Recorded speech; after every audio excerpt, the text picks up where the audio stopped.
Hey Mastery Seekers, it's Aggie here. I'm so grateful that you're listening to this podcast.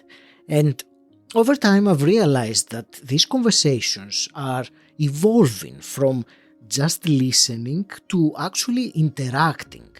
So I've created a space for us to come together and dive deeper into these conversations and the actionable insights to implement. I'd love for you to join us. Go to masteryseekerstribe.com. How could I let another person love me when I believed that I was unlovable? I couldn't, because the second that they told me that they love me, I'd be like, liar. I had to shift that within me. And that's the way it goes with all of us. I don't care who you're in a partnership with.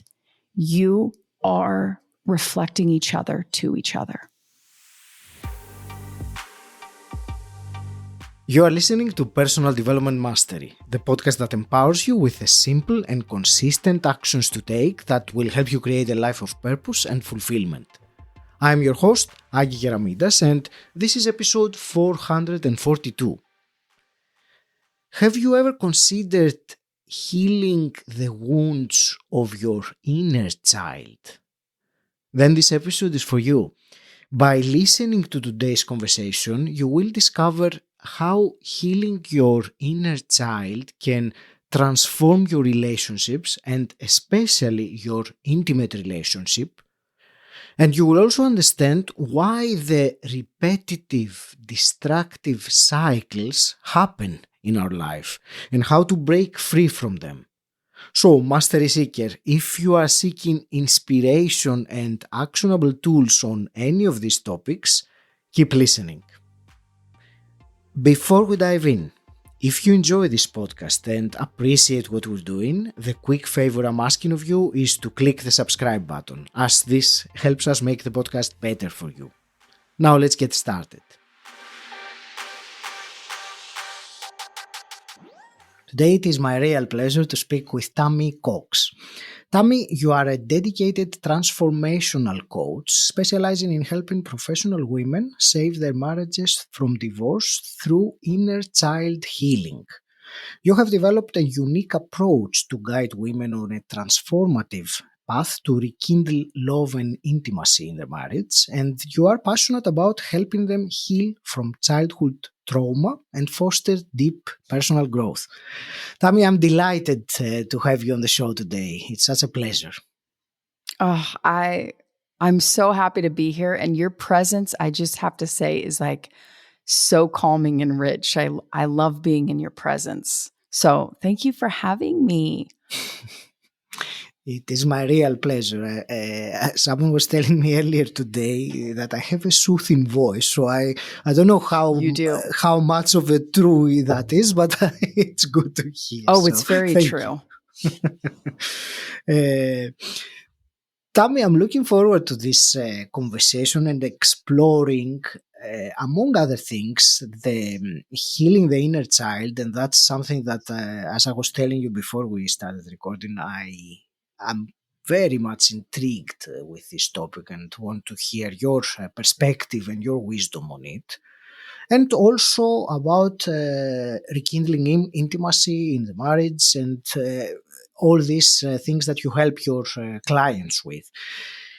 Before we go there, tell us a bit more about your personal journey. Specifically, I would like to ask how or what shaped your approach to marriage counseling that you do now?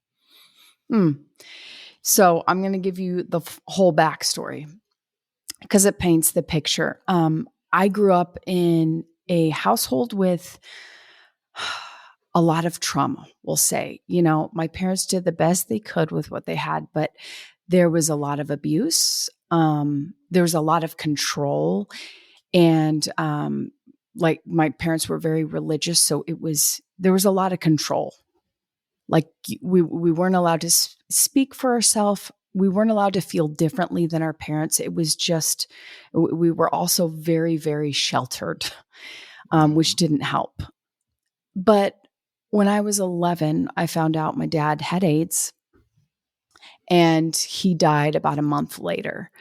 And this turned my entire world upside down because, first of all, my dad was he was abusive, so there was a part of me that felt relieved when he died, and then I felt guilty that I felt relieved that he died. I loved him dearly, and at the same time, there was a lot of trauma wounds I had to work through very young, and so I spent my teenage years angry, bitter, confused. And I really went on these like high highs, these low lows. And when I turned about 19, I hit a low point where I was like, I'm either going to take my life or I'm going to heal myself, because I was just a mess.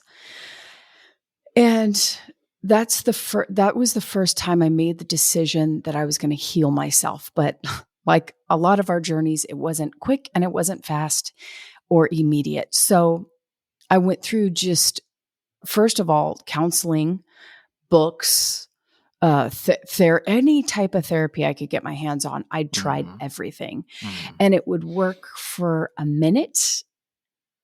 And then things would go kind of right back to where they were. So I was seeking out this solution for many, many years. And when I became a wife and when I became a mom, all of the triggers started alarming in my system. My nervous system was shot. I was just a mess. And then I was like, oh shit, I'm going to mess up this little perfect little baby just the way that I was messed up, because I started to see that I was perpetuating the patterns that I was raised with. And that's where I really started digging in deep. And I said, I cannot become my father. I had control issues myself. And so this is when I started doing the trauma work, the inner child healing. And it was really the only thing that worked for me. And when I found it, it not only transformed me and my family, because my husband and I, we had a really bad marriage for a long time, because I was just a freaking mess, you know? And when I started to heal these inner trauma wounds, I started to become a different person. And when we healed our marriage and our family started to transform, I got to that place, like many of us do, where I was like, the entire world needs this sort of healing. Like, we all need to heal from our wounds, because whether or not we had like a really traumatic childhood like myself, or whether we just had whatever our first years were like, we all have healing that we need to do on that little girl or little boy within us. And so that's when I sort of made it my mission that I was going to bring this work to the world, that we all need it. So that's the shorter version of the story. You already gave me a lot in this very, very short thing. And, you know, one thing that I want to ask, because when you were describing it, I thought, this sounds familiar. You were describing about doing different methods or counseling for healing, or trying to find a solution, as you were saying, and you found that all of them were working just a little bit, and then you would go back to that. So my question is, and I'm thinking right now of someone listening to this conversation and might have found that, you know, I've been trying to find a solution to my or to heal, or to but whatever I have tried doesn't seem to, it kind of works. It's not like it's useless, but it doesn't really change things in the way that they want to. So what do you think? What is the missing or the key factor there? Why, at least from your experience, why did not why didn't this counseling, and I don't know, I suppose you did a lot of things. You used the word everything earlier. Yeah, books. Yeah. What do you think they didn't work? Because they didn't get down to the root cause. Talk therapy, this is modern science. Talk therapy doesn't work. It can work only like initially. Like, so say you're a person who's never spoken about things that happened to them, and they finally get it out with through talk therapy. That can be beneficial. But aside from that, just talking about your problems actually doesn't solve them. And so when you think about going to a counselor or especially with a couple where you go to a counselor and she's like, oh, he does this, this, and that. And he's like, well, she does this, this, and that. You're talking about like the surface level stuff, right? That doesn't tell you anything. So then you spend an hour talking about all this. Oh, well, you maybe don't do that and you don't do this. It's like, yeah, but if you don't get into the reasons why each of them are doing what they're doing, then you're really not doing anything for the root cause. And so for me, my husband wasn't even involved in my transformation, right? Because I went down to the root cause of my issues, which was the beliefs that I received or accepted at the point of these high negative emotions. See, when you're in those first 5 years of life, you don't have the upper faculties of mind. So what happens is you go through a traumatic event, you're wide open, and in that traumatic event, you choose a belief. And that belief gets wired into your subconscious mind. So your programming is hardwired by the time you're 8. So until you go back and you change the program settings, you're running the same program. And so I like to tell people this because it gives them a really good, clear view. The 2 commands, we call them commands in my line of work, the 2 commands that were hardwired onto my subconscious mind were, I'm not lovable and I'm not important. And because those were there, they showed up in every single relationship I had until I recognized them and I changed them. So when I say go down to the root cause, we got to go to those 5 years. If we're not working in those first 5 years of life, then we're not ever going to find the root. And some would argue with something like epigenetics, which is a whole big topic, that it goes even before your lifetime because we carry the beliefs of 7 generations back on both mother and father side. So we got to go deep. We can't talk about the things that annoy us about the other person. We got to talk about our personal belief systems that are controlling our entire life experience. If you enjoy this episode, can you think of one person that would find it useful and share it with them? I'd really appreciate it. It helps the show grow and you will also be adding value to people you care about. Thank you. And now let's get back to the episode. That's a great way to put it. And you said earlier, and I got that as a sign, really, or a clear sign that something is happening. You used the phrase you found yourself perpetuating the patterns or what you experienced as a child, then you were perpetuating that. So I think, and my question is, apart from that, realizing, that you are perpetuating some behaviors that your parents, your father, your mother had as a child. What other signs are there from your experience that tell someone that there is an unresolved trauma going back from childhood? Are there other things for us to look for before we actually start the process of going back and addressing them? Yeah, like your triggers.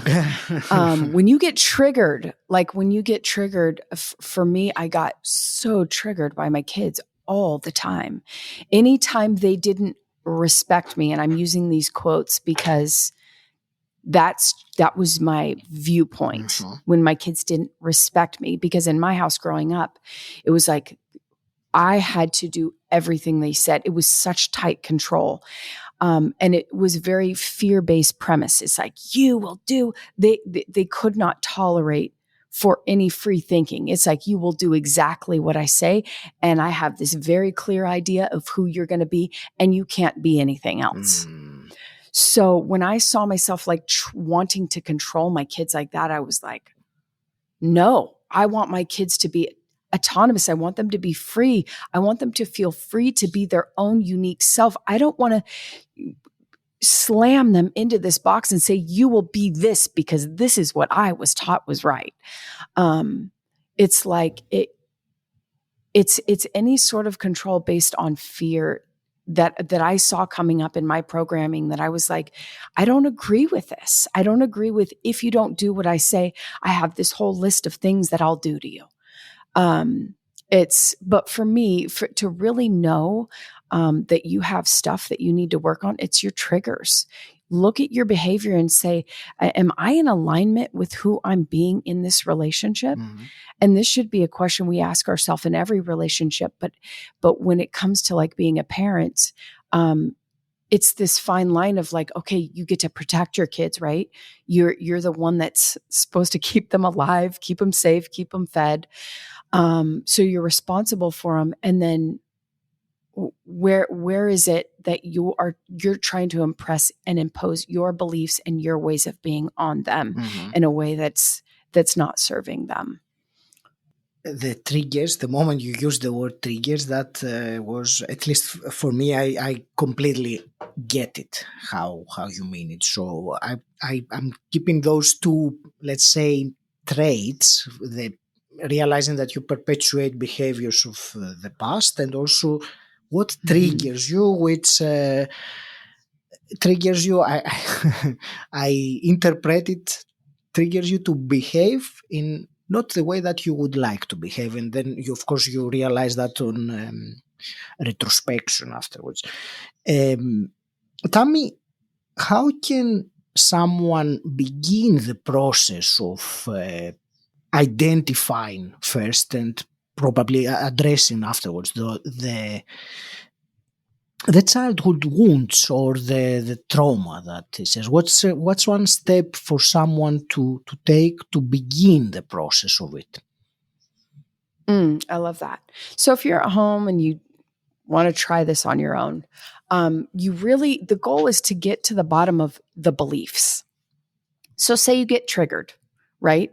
And you're right. Trigger is something like, in hindsight, you're like, oh, what just happened there? Mm-hmm. You got upset by something, and you maybe were kind of confused as to why you're upset about it, right? Like, why am I triggered when my kids don't listen to me or don't obey me? And so I sit down with a piece of paper and I'm like, what am I upset about? And I write something down, right? Maybe it's like, they don't listen to me. I feel unheard. And you just start going down the list of everything you felt in that moment where you got triggered. And then you get to like the baseline. And when I got to the baseline of why I was triggered with my kids, is because I believed I was a bad mom. So it hit, whenever you're triggered, think about it. It's triggering you because it's tapping a place where you're sore, because nothing has any meaning except for the meaning you give it. So your goal is to find out what belief you're holding that would trigger you to feel pain when that specific thing happens. So my husband, I would get triggered. Going into marriage, I would get triggered when he'd ignore me, when he would not want to emotionally connect. He would kind of steer clear of me. Like, the truth be told, I was unsafe for him for a lot of years. I was not healthy.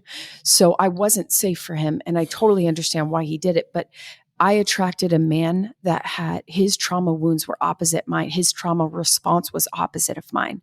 So I picked a man that triggered me with his emotional response, which was to pull away. And so when he would pull away, then then I'd get triggered and I'd turn into a monster and be like, like just imagine like a kid with a tantrum. That's how I respond when I'm triggered, where he would just like hide and disappear or freeze. And so we would just go in this circle where we would constantly trigger each other, and respond in the way that, it was just this cycle. And when I learned, when my goat was not so gettable, when I started to heal the wounds, the triggers weren't alarming every 2 seconds because I had healed these parts of myself. So there wasn't that soft spot to poke. I didn't have all these wounds, right? And we really get to look at why. And so now I tell my husband, now that I'm in this place, I'm like, when the little tantrum, when my 4-year-old self comes out and the tantrum starts, here's how you can respond. Right. And now I can go scoop her up in my arms the moment I see her getting upset, because I do have a very close relationship with her. And for some people, they might be like, why is she referring to herself as a different person? And it's because every age you've ever been still actually exists within you. You have all these different parts to yourself. And so I'm very connected to those parts now. So I can work with those different parts of myself. But to be that connected to you, and to be so conscious when you go into those moments of deep pain, because that's what's happening. You're in pain. And how do you get to treat yourself, that part of you, when you're in pain? Well, for me, I know exactly what to do. So for the person who's just beginning on this journey, start to investigate your belief system. Start to get a pen and paper. When you get triggered, don't judge yourself. That's key. Do not judge yourself, because you created and developed this way of being in order to keep you safe. So I want you to have so much grace and openness towards yourself when you're investigating these deep-rooted beliefs. But no, it goes back to the first 5 years. So, and sometimes it might take multiple years. I'm still finding beliefs within myself, right? After all these years of healing. So just know that the journey is probably endless as long as you're in this body, and be open to the process of just investigating with no judgments. That's quite very important what you said about not judging. And when you were talking about how you would get triggered by your husband, and I was thinking about the cycle. Yeah, the cycle. I was thinking about also my relationship with my partner, which we do have this tendency to trigger each other a lot. And what I find interesting, and that also actually happened not very long ago, up to some point, I thought that this was a big, let's say, disadvantage to the relationship because of I will use quotes now, incompatibilities. But I realize now, and I realize more and more, and with this conversation even more, that those behaviors that in our partner that trigger us can also serve as a wonderful opportunity, if you have the self-awareness, to realize that my trauma is coming up. So the trigger is actually shedding light on the trauma. It's coming up, and when it comes up, then you have some opportunity to deal with it. Whereas if it is deep buried in the subconscious, it's much more difficult to deal with it. I don't know if you agree with me on that, but I totally agree. And you see the word opportunity. It's a beautiful word. Yes. It's an opportunity for you to investigate why you feel the way you do in that moment. Of course, having the self-awareness to take it as an opportunity and not go down a spiral of an emotional reaction, that's another thing. Absolutely. Yeah, absolutely. And I believe that we attract the person we do for the healing journey we need. Yes. right? Because there's the reason why I work around the topic of marriage is because there's no more intimate relationship than a marriage.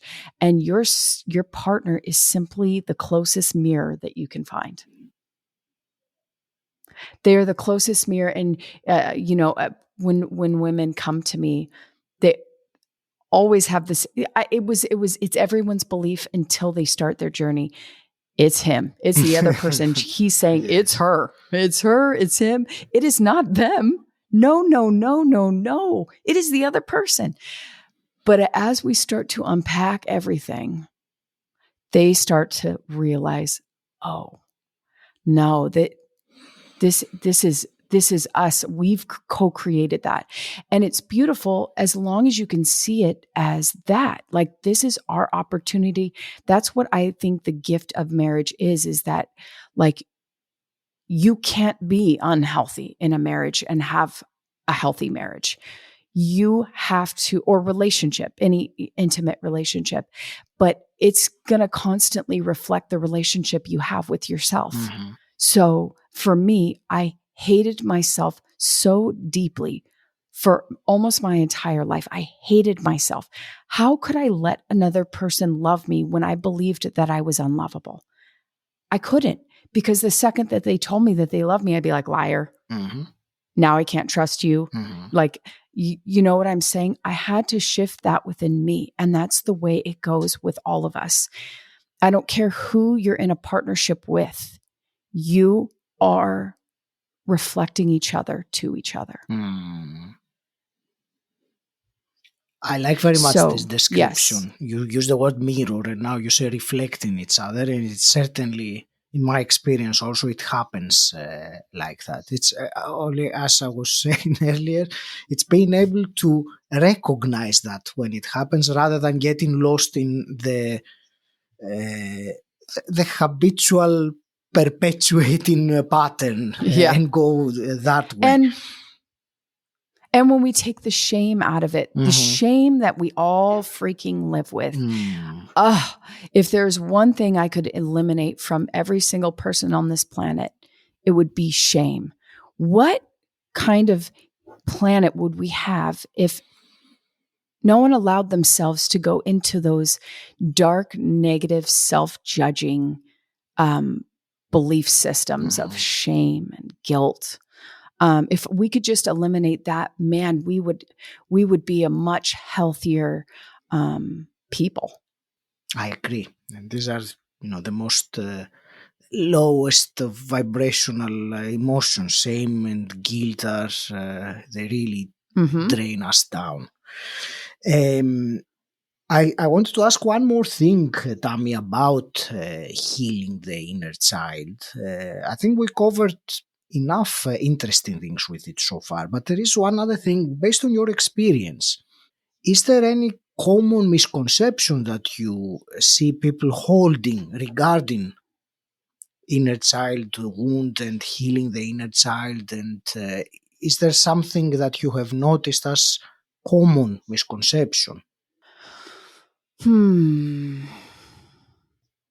Okay, well, I kind of touched on it, but they don't understand that basically every memory that you hold in the subconscious mind, it all plays a part in your journey. Like I said, we're like the Russian dolls, right? Where you open one, there's another, and there's another, and we have endless versions of ourselves within here. Yes. And so sometimes people have this misconception that all they are is what sits in front of them in the quote unquote present moment. But they actually don't. There's so many pieces to them that they are so out of touch with, because they are literally every single age right here in the present moment. And so if there's any misconception, because a lot of times I take people to those moments, right? And they're still active. We're much like a computer where we have lots of files open right in front of us. And we have to go in, we have to close some of those files, especially the ones that aren't serving us. So I think the misconception might be that they don't realize how active those files that are open are, how much they're integrated into their personality, how much their personality was created by traumatic events that they have the ability to neutralize and close the screen, like close the tab on. And that they have the ability to change anything about themselves that they choose to. Like you're not stuck with anything. You're not stuck with any of your ways of being. You're not stuck with any condition. Like for instance, when I do a lot of this, the modalities I do with my clients, their physical dis-eases go away, minimize, change, because we're dealing with the whole person, not just the physical body. You know, people take medications for the physical body, but again, it's not treating the root cause. So when we go to the root and we start healing the root causes of their pain or dis-ease, the physical symptoms in the body disappear, just like they do in the relationships. 100% agreed with that. And how I don't want to go into that topic of how medicine or Western medicine disregards all the other elements and only focuses on the physical body. Our body, I will leave that for now. There is one other thing, Tammy, I wanted to get a quick comment from you, because we've been talking about healing the inner child, and we also talked about the space of a relationship or a marriage between two people. What happens, or how do you deal when one person is very much interested and wants to go down that path and explore healing, and the other person is, let's say, not in the same wavelength of that? Is there any way or any method that you recommend to your clients to deal with that? Or yeah, that's you said a quick response, but this is probably like the biggest part, because I, first of all, get asked this question so often. It's a big one. Yes. And I always have this response, and then I'll add to it. I started my journey. My husband was not on board. He wasn't interested, didn't want anything to do with it, and was even uncomfortable by my growth. But what happens is you can't change, when you're in that close of a relationship, you can't change one without changing the other. It's just the way it works.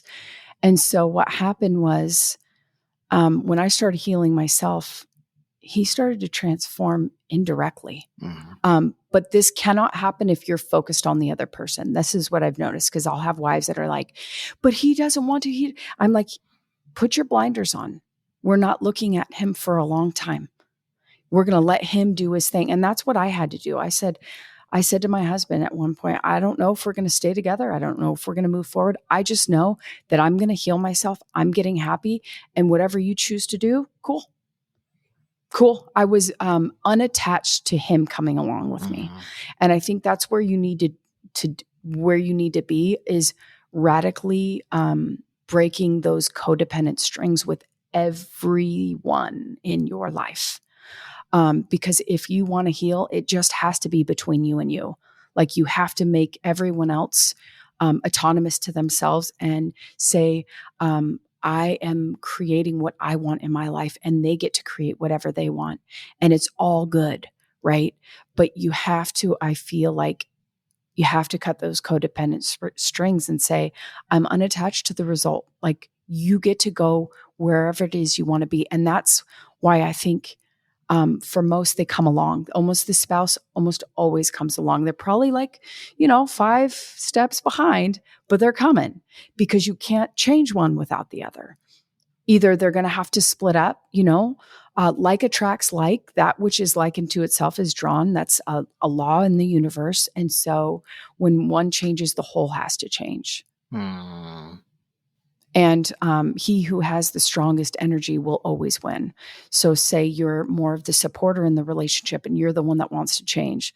Well, you got to kind of address those codependent strings, because a supporter is very codependent. So for the person who asked me that, I always know, okay, if you're that attached to where they're at, that means we got to work on codependency within you, because that means you need other people to be X, Y, Z in order for you to be okay.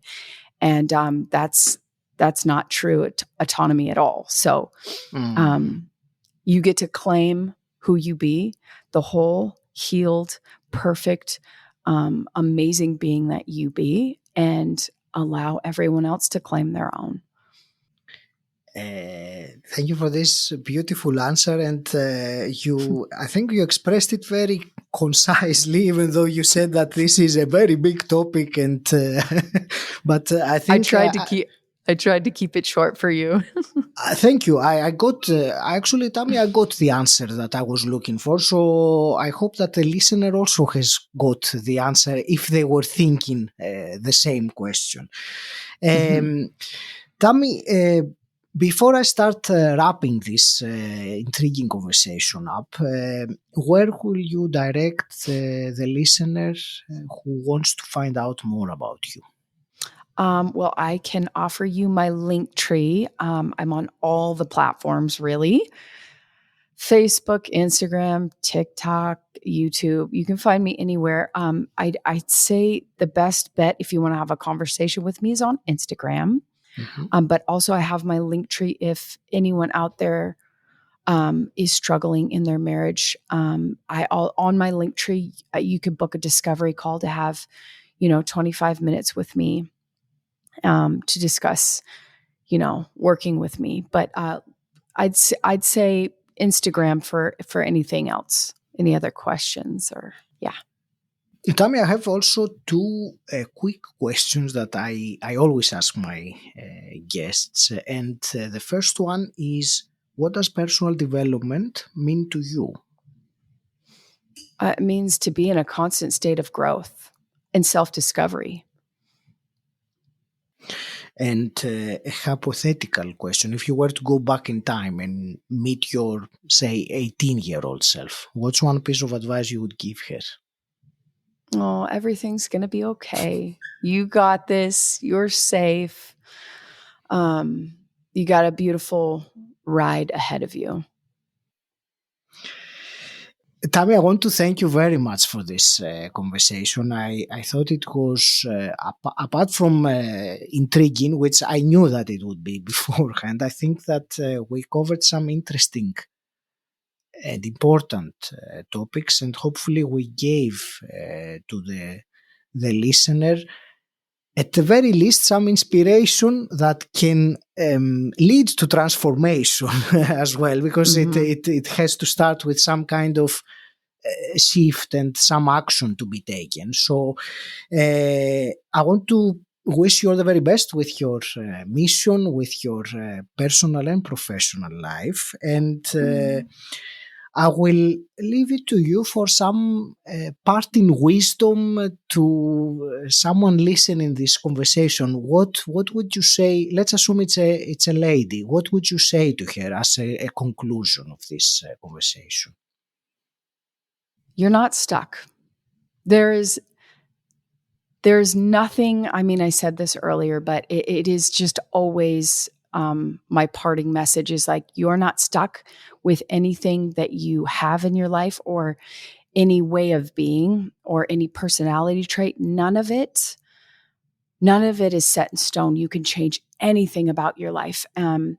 Because, the people that are at the very bottom of the emotional scale, it's powerlessness. It's because they feel powerless to change their life. So I just want to empower every woman out there that there is absolutely nothing that you can't do, be, or have. And to really take authority of your life, meaning it wasn't until I owned every part of me who I've been, my experience, that I was able to empower myself to change it. And so take on all the responsibility, release all the shame, and just accept what's been in order that you can create really the beautiful life of your desires that is totally, totally possible. And before I end today's episode, if you enjoy this podcast, can you think of one person that would find it useful and share it with them? I'd really appreciate it. It helps the show grow and you also add value to people you care about. Thank you. And until next time, stand out, don't fit in,